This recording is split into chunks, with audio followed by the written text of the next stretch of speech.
Buenos días, buenas tardes, buenas noches. Un gusto saludarlos. Desafíos políticos y económicos del próximo gobierno del Perú. La polarización caracterizó la reciente campaña electoral del país hermano del Perú entre quienes defienden el modelo neoliberal, expresado en la candidatura de Keiko Fujimori, y los que piden un cambio de modelo, expresado en la candidatura de don Pedro Castillo, quien ganó las recientes elecciones a la presidencia del Perú. En ese marco queremos dialogar con dos invitados, la doctora Rocío Silva, actual congresista del Perú, poeta y escritora, y Hugo Salinas, PhD en Economía, investigador y docente universitario peruano. Querido Raúl, te mando un fuerte abrazo, te cedo la palabra. Bueno, otra vez buenos días, buenas tardes, buenas noches. Un saludo cariñoso a Rocío Silva Santisteban. Rocío actualmente es congresista y fue secretaria de la ejecutiva de la Coordinadora Nacional de Derechos Humanos de 2011 a 2015, es abogada, es periodista, es escritora, es poeta y también es política.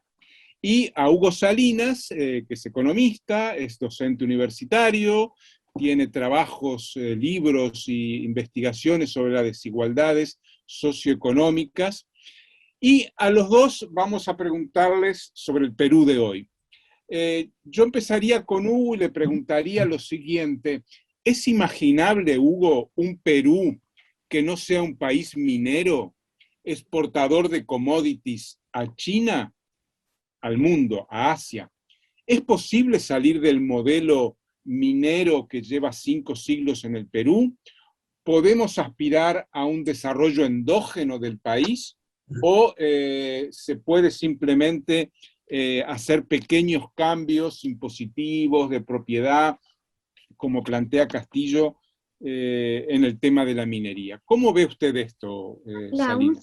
Es cierto que durante largo tiempo, y hoy día continúa, yo diría con más fuerza, el pensar de que el Perú es un país minero y lo seguirá siendo minero. Bueno, yo estoy en total contradicción con esta manera de pensar, y mis trabajos de investigación me han apuntado aún más que la minería como el elemento fundamental ya ha sido del siglo XVII. Hoy día ya estamos en una nueva manera de trabajar que yo le llamo el proceso de trabajo de concepción y que ya se aplica a nivel mundial, sobre todo los países grandes como Estados Unidos, Japón, Europa, lo hacen, y que ellos lo llaman la economía de los conocimientos, que en buena cuenta es conocimiento sobre conocimiento, salen conocimientos. Esa es la nueva manera de elaborar bienes económicos.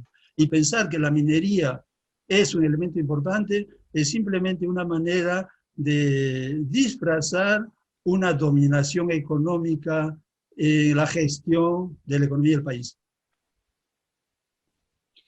Pero, ¿cuál es la alternativa realista para el Perú? Porque la minería está allí. Los emprendimientos y las inversiones mineras llegan y seguirán llegando.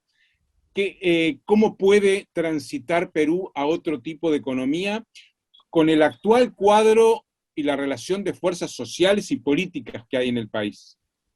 Bueno, si ponemos la condición del actual cuadro, indudablemente que la situación es bastante difícil, porque luego de Sendero Luminoso, en el Perú se ha impuesto una corriente llamada izquierdista, pero que en definitiva yo sí claramente la califico como la izquierda capitalista, en donde solamente se buscan reformas y no enfrentar el problema directamente. El problema del país es un problema de pobreza, de desempleo, y esta pobreza y desempleo no se puede resolver con simples reformas. Y como digo, Juancitos, Pedritos, con eso no se resuelve el problema de la pobreza. El problema de la pobreza es el efecto del mecanismo de la actividad socioeconómica. Y mientras no se reemplace esos mecanismos, poco estamos haciendo. Al contrario, generamos un ambiente de desilusión continua. En el país está pasando eso. Un ejemplo claro fue el caso de Ollantaytambo, en donde ya se pensó que se hacía la gran transformación. Lastimosamente, hemos visto que rápidamente él ha mostrado la camiseta, ¿no?, de quiénes son los que realmente gobiernan el país. Entonces, en este clima, tal como está el país, así mostradas las fuerzas políticas, aparentemente no hay solución. Pero justamente cuando existe esa noche negra es cuando aparece la luz. Y yo creo firmemente en que ese Perú profundo que ha impulsado a Pedro Castillo, ese Perú profundo se va a ir con toda su fuerza y crear la luz. Muchas gracias, Hugo. Rocío, tú estás en el meollo de esta discusión política en el Parlamento, en un partido de izquierda. ¿Cómo ves el futuro inmediato? Aparentemente va a asumir la presidencia Pedro Castillo. Digo aparentemente porque los últimos presidentes del Perú han sido vacados, han sido suspendidos por el Parlamento. ¿Qué posibilidades le ves a Pedro Castillo de que su gobierno sea estable y duradero? Bueno, gracias, buenos días, buenas tardes, buenas noches a todos.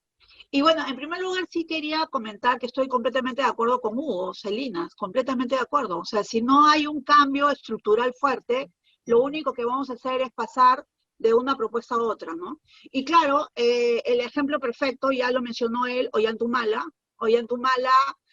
fue domado, literalmente, por, digamos, los poderes fácticos, en el mismo momento en que le pusieron al ministro de Economía, ¿no?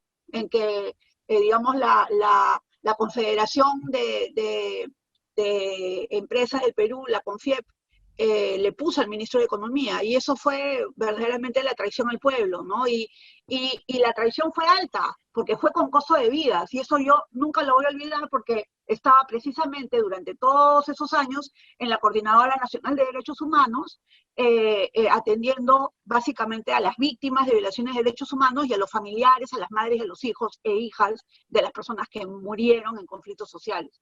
¿Por qué los conflictos? Porque seguimos con este modelo pensando que el Perú es un país minero, que la minería es la gran locomotora del desarrollo, y no se piensa y no se plantea un cambio y una propuesta de diversificación productiva que, fíjate, Raúl, Mirko, Hugo, en la época de Ollanta Humala nombró a Piero Gessi, el autor de una de las propuestas, digamos, desde una perspectiva no de izquierda, ¿no? Pero una propuesta muy interesante de diversificación productiva, y finalmente lo acorralaron desde el MEF, desde el BCR, y nunca pudo hacer nada, ningún tipo de cambio.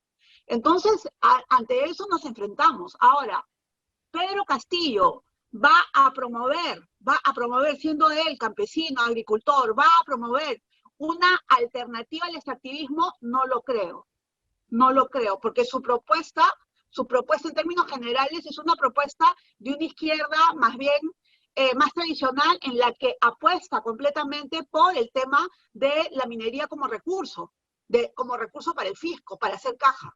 Entonces, estamos ante una situación compleja, complicada, difícil, y además con ides y venides, con vaivenes, ¿no? Como tú has comentado, Raúl, nosotros esperamos que el 28 de julio Pedro Castillo sea el presidente del Perú. Es el que ha ganado, o sea, es el proceso que se ha dado. En estos momentos a Lima están llegando contingentes de ronderos, campesinos, trabajadores de todas partes del Perú. ¿Por qué? Porque acá se ha dado lo evidente desde la época de la colonia, la gran fractura de nuestro país, de mi país, entre Lima y las regiones. Las regiones han votado mayoritariamente por Pedro Castillo, Lima ha votado por la señora Keiko Fujimori, más conocida como la señora K, líder de una organización ilícita para delinquir. Y bueno, a mí me asombra, pero tenemos 8.500.000 votos para Pedro Castillo y 8.400.000 y tantos votos para Keiko Fujimori. Ojo, entonces estamos en una situación polarizada y en una situación además, Raúl, que, mira, ustedes como habitantes de Latinoamérica no podrían entenderlo, pero es una cosa increíble de cómo ha calado profundamente el discurso neoliberal, emprendedurista, que nos ha convertido a todas las personas de izquierda en terroristas. Terroristas. A mí personalmente, además, bueno, en fin, o sea, yo he sido terruqueada a más no poder. Además, hemos inventado el verbo terruquear, que es convertir al otro en terruco, que es en terrorista, ¿no? Y Pedro Castillo, o sea, peor aún, ha sido criticado, se le ha dicho que es comunista, que es terrorista, que es aliado de los terroristas, que es ignorante, no. O sea, el racismo, la colonialidad del poder en todo su esplendor se ha puesto en evidencia en estas elecciones. Y me temo, y el gran problema es que hay sectores de la ultraderecha que están diciendo que no se reconozcan las elecciones. Están planteando que el Jurado Nacional de Elecciones vuelva a convocar otro proceso electoral. ¿Y eso quiénes lo están planteando? Los ex almirantes, los ex generales y los ex tenientes generales del aire, es decir, ex miembros de las Fuerzas Armadas. Y ojo, Raúl, y con esto termino esta primera parte, hay 4 congresistas ex militares muy ultraconservadores. Montoya. El ex almirante Montoya, Cueto, que son de la Marina, Roberto Quiabra, y un militar que estuvo implicado en el asesinato de campesinos en Ajomarca. Los 4 son congresistas electos. Ya, o sea, para que vean cómo está la situación. Yo comparto el análisis que hace Hugo y el análisis que hace Rocío, tanto en lo económico como en lo político y las críticas a la derecha. Pero me surgen las preguntas que tengo que hacerlas. Está muy bien las críticas que hacen, pero Hugo, ¿cómo se sale de la minería, del minerocentrismo y del extractivismo neoliberal en Perú? ¿Cómo? Yo estoy de acuerdo en que hoy la economía tiene que ir a una economía del conocimiento, de valor agregado, ya no podemos seguir exportando commodities. Pero ¿cómo transitamos de esta economía a otra? Mira, personalmente yo lo veo el asunto bastante simple.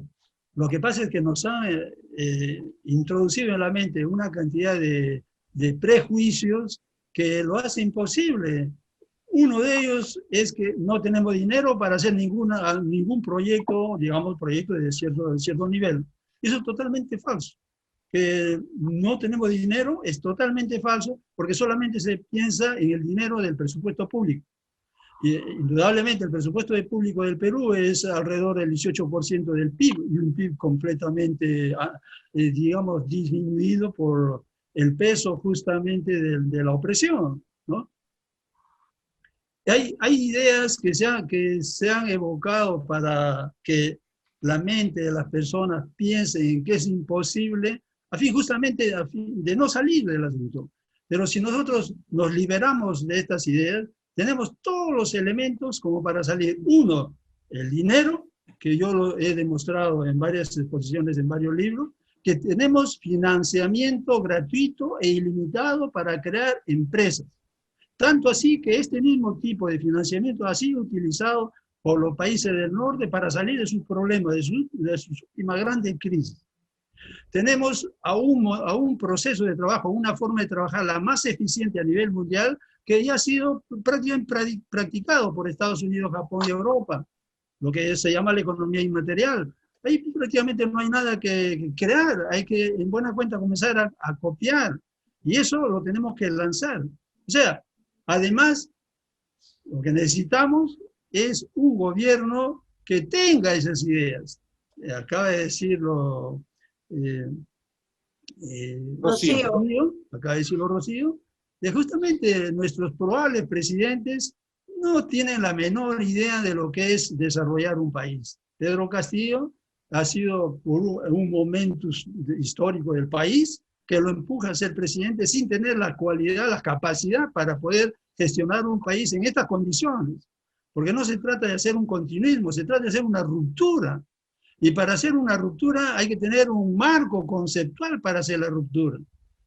Pero hoy día queremos hacer el continuismo y eso es desastroso para el país. Y es tanto más desastroso porque, como ya lo mostró Rocío, se va formando un enfrentamiento de la ciudadanía, de lo que llamamos acá el Perú profundo, con una clase media que está en Lima, porque en Lima se gasta más del 80% del presupuesto público del país, se gasta en Lima. Y lo poco que queda se gasta en las provincias siempre manejadas por Lima. Eso es lo que crea un desastre de miseria y pobreza en las provincias y sobre todo en las partes altas y en la selva. Entonces, nosotros tenemos los elementos para salir. Existe ya el marco conceptual. Lastimosamente, esta izquierda, que es la que actualmente políticamente está gestionando, digamos, la contraofensiva, es una izquierda capitalista, que lo que está buscando solamente son reformas, no busca la ruptura, tiene miedo en la ruptura. Desde el momento que lo terruquean, inmediatamente se baja el pantalón, porque no tiene la fuerza moral y conceptual para salir del problema. Yo no he visto en los izquierdistas formular una salida teórica del problema. No hay. Se sigue hablando, bueno, que vamos a realizar una serie de impuestos a la minería y al gran capital con una tasa de imposición tan miserable que con eso no sirve ni para comprar pan. Para desarrollar el país se necesita una cantidad fuerte de dinero y sobre todo se necesita que el país esté involucrado. Y para que el país esté involucrado, se requiere que los proyectos de inversión que se desarrollen sean directamente para resolver su problema. El país no tiene agua, no tiene desagüe, no tiene casa, no tiene luz. Ese país hay que hacerle esas cosas en tamaña medida que mueva a millones de personas que están desocupadas. Tenemos que meterlos a todos en el corto plazo, y en uno de mis libros ya del año 13, yo mostraba que en menos de 4 años podemos eliminar el desempleo. La izquierda jamás habla de eliminar. Podemos eliminar el desempleo. Podemos eliminar la pobreza al interior del país y no de aquí a 100 años. Lo podemos eliminar entre 4 y 6 años, el desempleo y la pobreza al interior del país, realizando los grandes proyectos de inversión que requiere el país. Uno de esos grandes proyectos, yo le decía, y está en el libro de la teoría del cambio, está generar 60 ciudades, que yo le llamo del Sol y la Luna, a partir de cero, porque se tiene que generar un nuevo modelo, ya no repetir el mismo capitalismo, en donde el dueño del capital se lleva el 100% del resultado de la actividad económica. Actualmente, en todos los países del mundo, ese es el modelo. El 100% del resultado se lo lleva el capital. Y si en alguna medida tiene que pagar salarios, es porque necesita gente vivientes. Es decir, es necesario nutrirlo por lo menos para que vaya a trabajar al día siguiente. Y esa es la masa de salario miserable de los trabajadores. Muchos de los trabajadores y izquierdistas piensan que el salario le pertenece. No, no le pertenece al trabajador. Le pertenece al patrón, porque él es el que impone. Ayer nada más yo estaba escuchando a uno de los que son de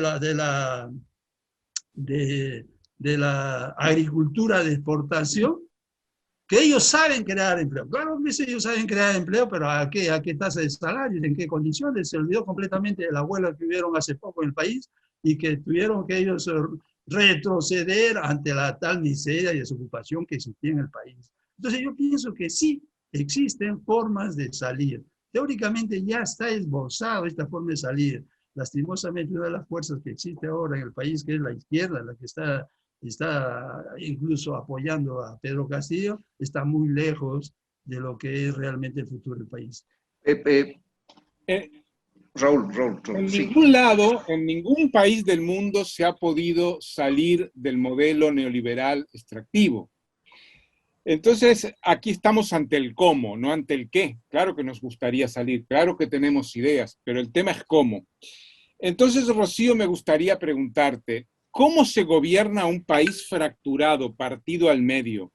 Un país donde los poderes fácticos, el poder económico, las fuerzas armadas, el poder judicial, los medios de comunicación, están todos de un lado, que es Keiko, y donde es muy difícil que si el Parlamento mañana quiere destituir a Castillo o no dejarlo gobernar, lo consiga. ¿Qué se puede hacer, Rocío, para impedir que frustren estos poderes un gobierno como el de Castillo?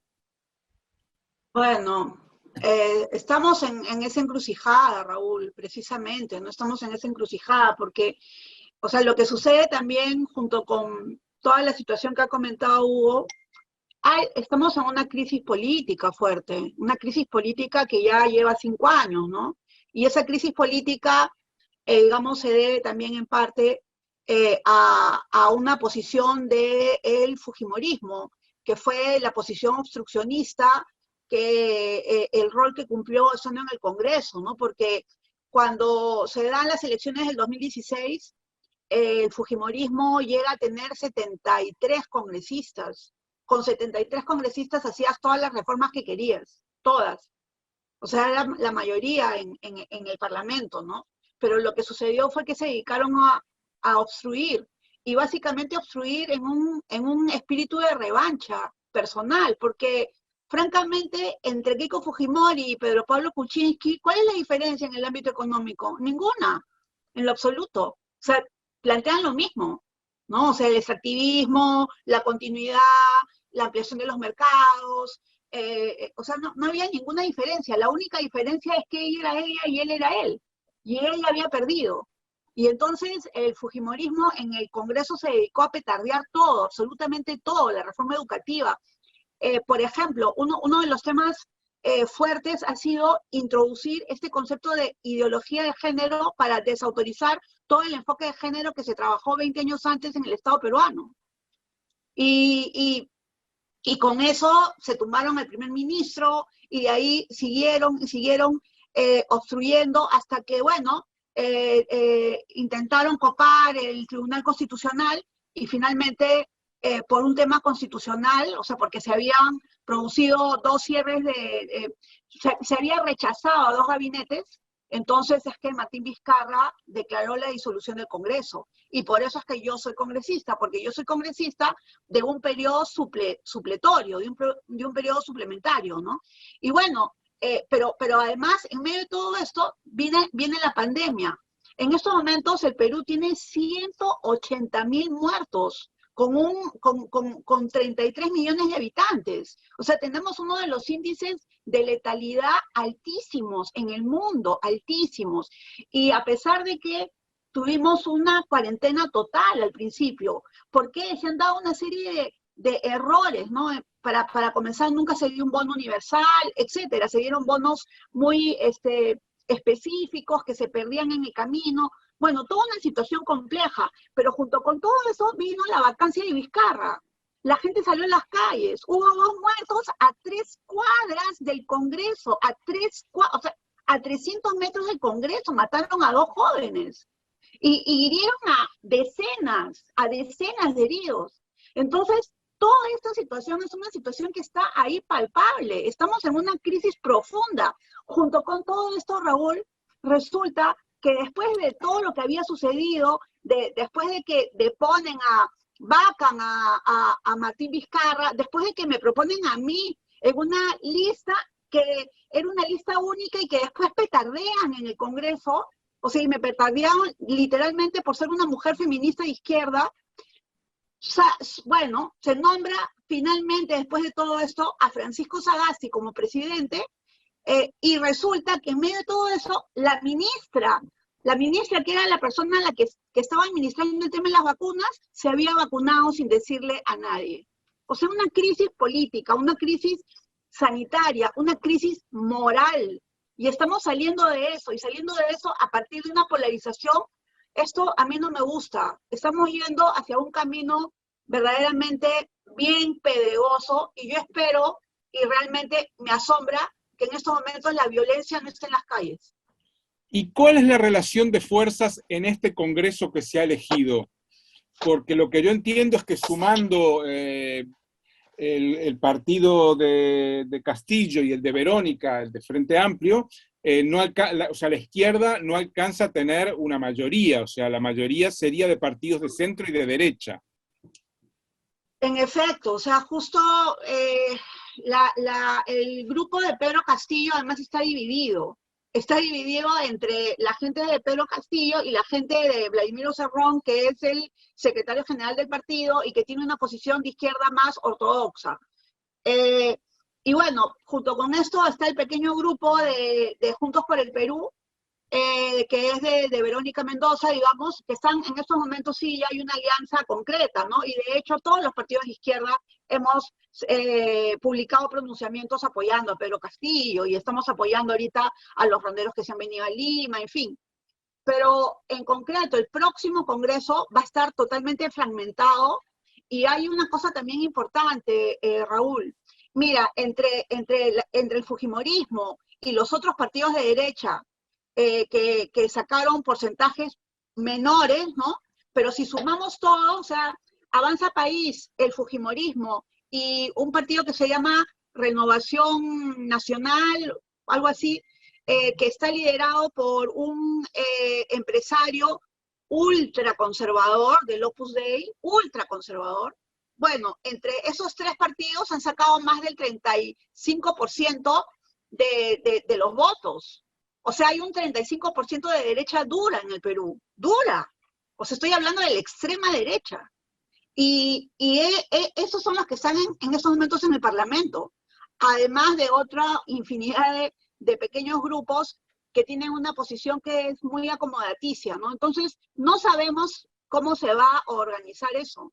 Puede ser que haya una mesa directiva, digamos, de una mayoría conformada por Pedro Castillo y otros grupos aliados, pero puede ser también que la derecha se articule con estos otros grupos neutros, como digo, que, bueno, no son tan neutros, ¿no? O sea, pero, bueno, en todo caso, social confusos, y entonces ahí sí se podría tener una mesa directiva del Congreso en contra de la presidencia y vamos a estar en ese, digamos, confrontación permanente con la que venimos ya desde hace 5 años, ¿no? Un futuro sin duda de escasa gobernabilidad, ¿no? Claro, eso es lo que está diciendo. ¿Me permites? Hugo. Mira, para continuar en tu pregunta anterior, a Rocío la noto bien, la conoce muy de cerca y ya está viviendo en el Congreso ya regular tiempo, y ha estado muy de cerca también al Congreso, y a todas las instituciones de una democracia representativa. O sea, no salimos de ese marco. Seguimos pensando en que la solución está a través de la democracia representativa. Y la democracia representativa, en realidad, ella misma acaba de decirlo, es nada más que la expresión de quienes tienen el dinero. Son ellos los que envían a sus secuaces a que gobiernen la democracia representativa. Y esta democracia representativa, en realidad, es una democracia por ese mismo hecho. Es una democracia censitaria. Si nosotros pensamos salir del problema a través del Congreso y de todas las instituciones de la democracia representativa, estamos cometiendo un grave error. Y esto me trae a esa democracia censitaria que viene de los romanos. El problema nuestro del país a nivel global viene desde cuando los españoles se apropiaron de todo y ellos fueron los que tenían la actividad económica en sus manos y todo el resto de la población tenía que trabajar y gratis.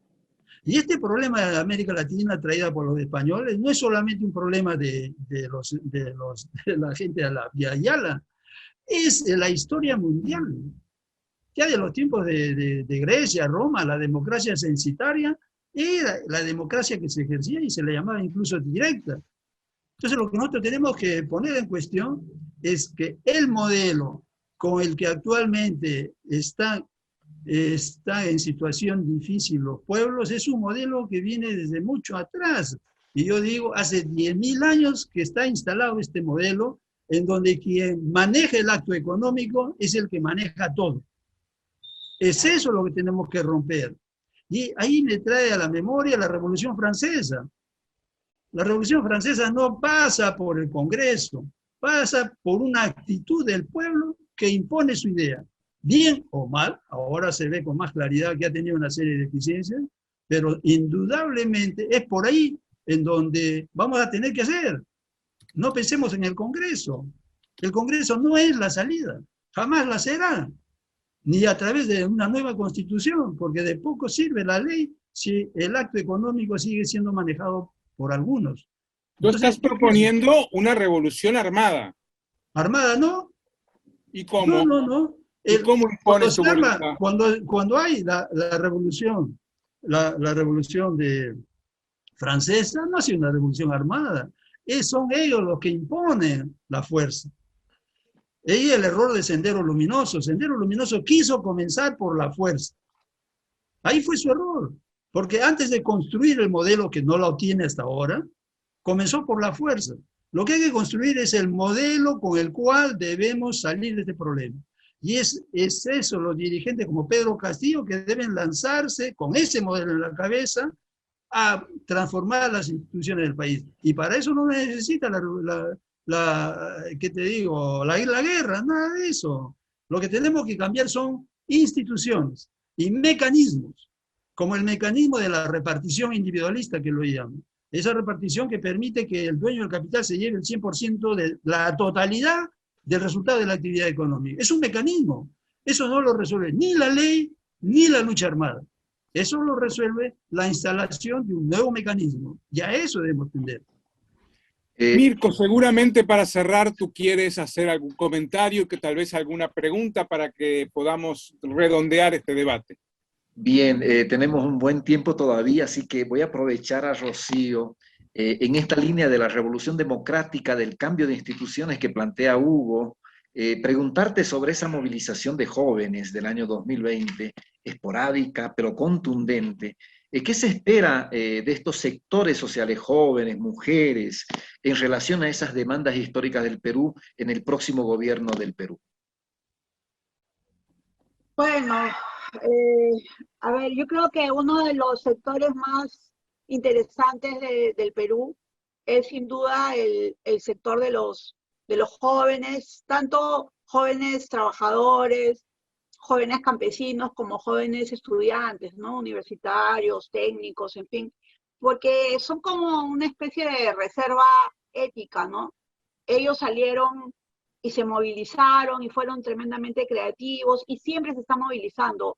De hecho, durante esta campaña, la movilización más grande que hubo de parte del sector que apoyaba a Pedro Castillo ha sido la movilización Fujimori Nunca Más, Keiko No Va, que son movilizaciones que vienen organizando jóvenes desde hace varios años, que ya dejaron de ser jóvenes y que jalan a otros que sí son jóvenes hoy en día, ¿no?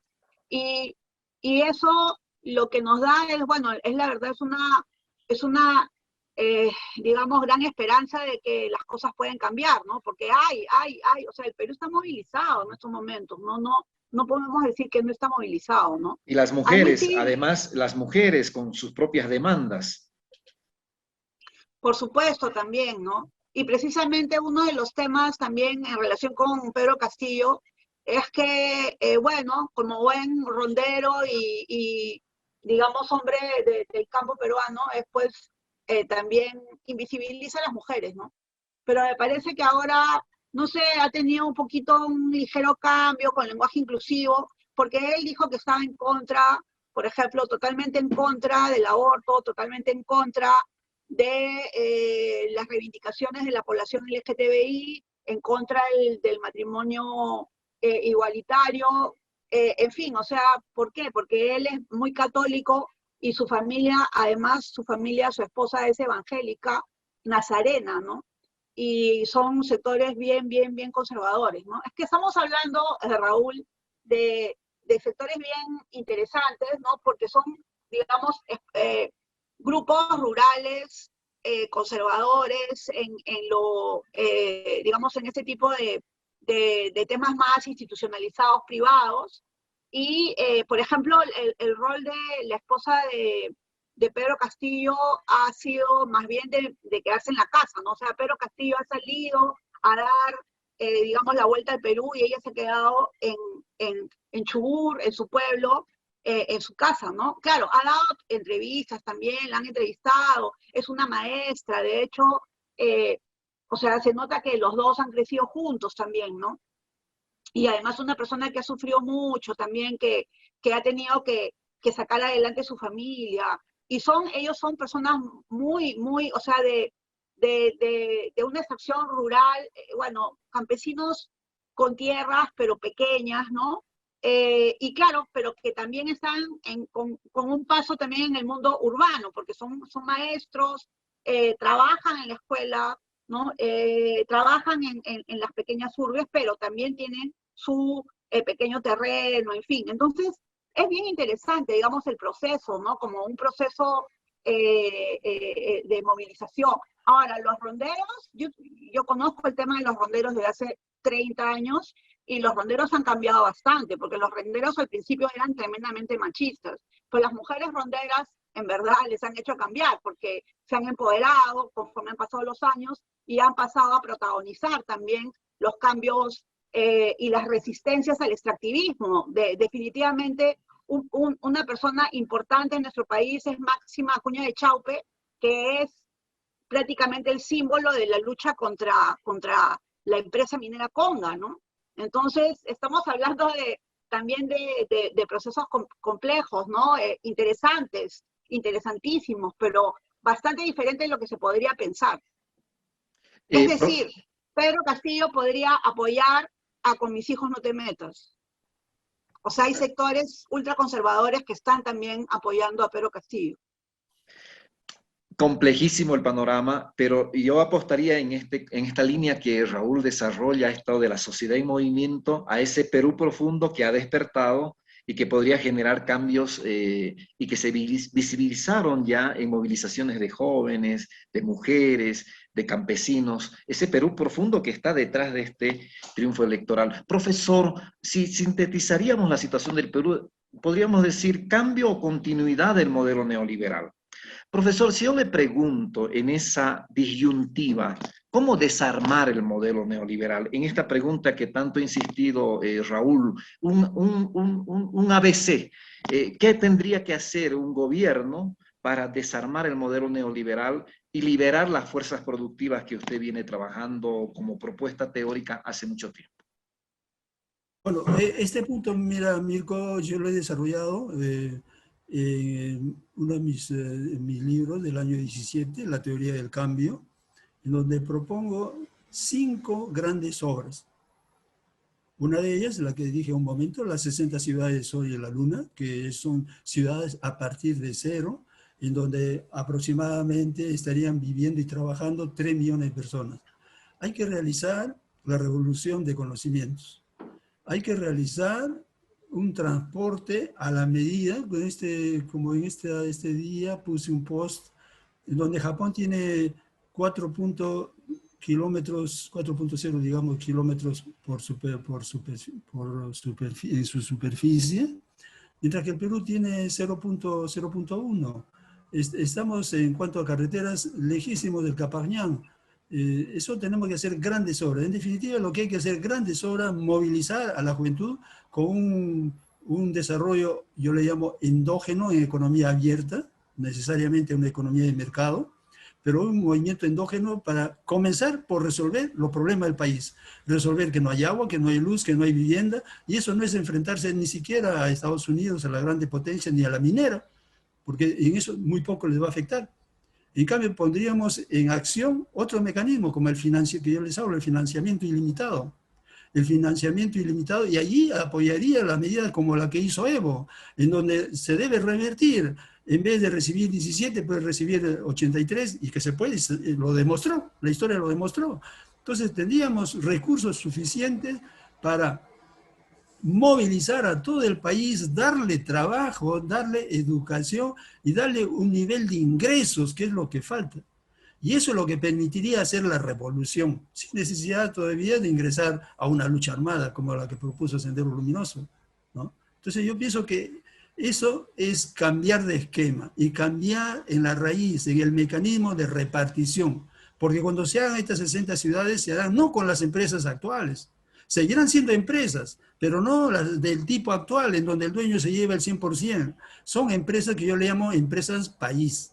En las empresas país son empresas de propiedad comunitaria y la totalidad de las ganancias se reparte entre todos los habitantes del país en partes iguales, que es la remuneración de base. La noción de remuneración de base ya lo propuse el siglo pasado en mi libro del 92. Hoy día en Europa y en Estados Unidos ya es una noción bastante genérica, lo que desgraciadamente ellos han tergiversado un poco el asunto, porque la remuneración de base lo sacan del presupuesto, manejado por el presupuesto y el presidente de la República. No hemos avanzado nada. El mecanismo que yo propongo es como un mecanismo, es de las ganancias de las empresas del país que se reparte entre todos los habitantes del país en forma automática, sin pasar por políticos. Nuestro problema no es político, nuestro problema es económico. No es un asunto de dar leyes, es un asunto de cambiar el mecanismo. Y eso lo puede hacer únicamente el pueblo. Es el ejemplo. Ahí está la revolución de los chiquillos que hubo, de los jóvenes, las manifestaciones que vienen en crecimiento en el Perú, del Perú profundo. Ellos quieren un cambio, no lo quieren conceptualmente. Para eso nuestros intelectuales. A proponer el marco teórico del cambio, y son mecanismos que se tienen que cambiar, no son leyes. Bien, gracias, profesor. Raúl. Dime. Bien, una síntesis, algo más, Rocío, esto de la Asamblea Constituyente, hay tantas cosas que debatir, no sé si nos quieres agregar antes de cerrar esto, Rocío. Bueno, el tema de la Asamblea Constituyente es un tema que en verdad se viene presentando y planteando en el Perú y pensando desde hace muchos años, ¿no? De hecho, recuerdo que Javier Díaz-Canseco, que ya murió hace varios años, era uno de los promotores, y yo recuerdo que en el 2006 más o menos nos reuníamos con Javier Díaz-Canseco y con Javier Mujica para ver y organizar y pensar en la posibilidad de una asamblea constituyente y los caminos que se podrían plantear, ¿no? De hecho, todas las izquierdas estamos planteando el tema de un cambio constitucional, no solamente por el tema del capítulo económico, ¿no? Sino precisamente para, creo yo, poder cuestionar profundamente las ontologías eurocentradas que nos han gobernado desde siempre, ¿no?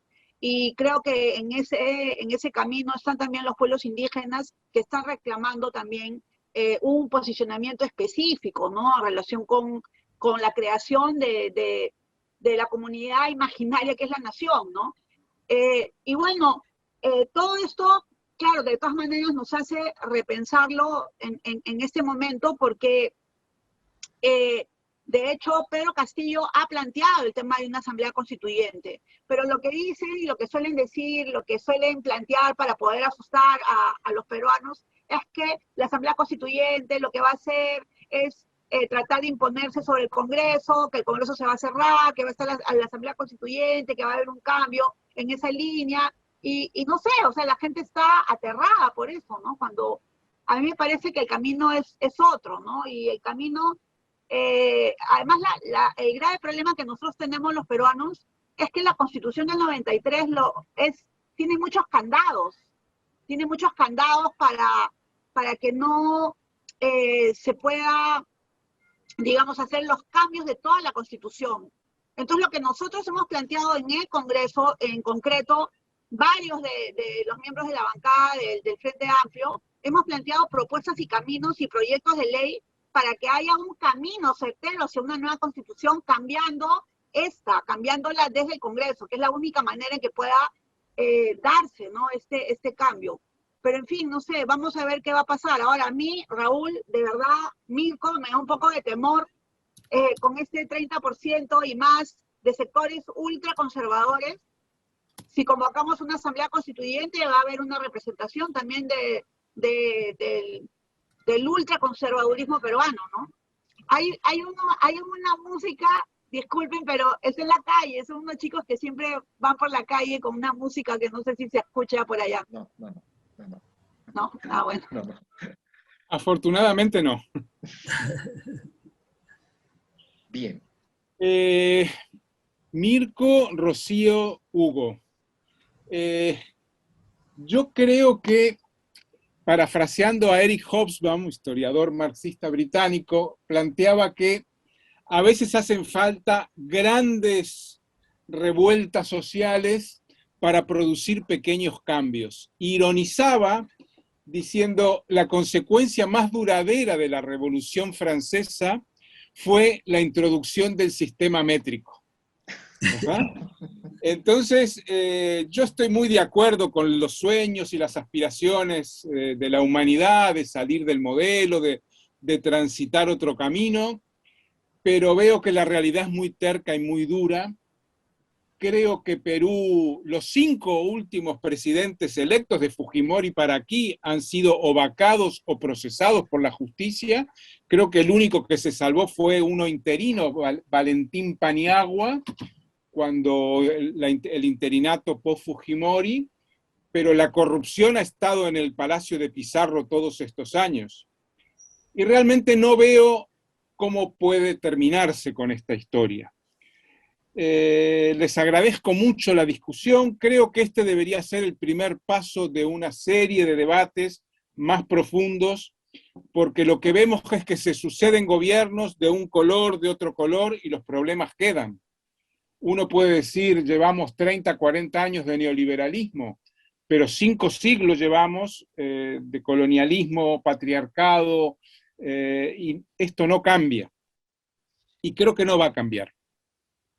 Por lo menos por los caminos que creemos y que buscamos que cambien, que es la gran política. Pero esas ya son mis manías y mis puntos de vista.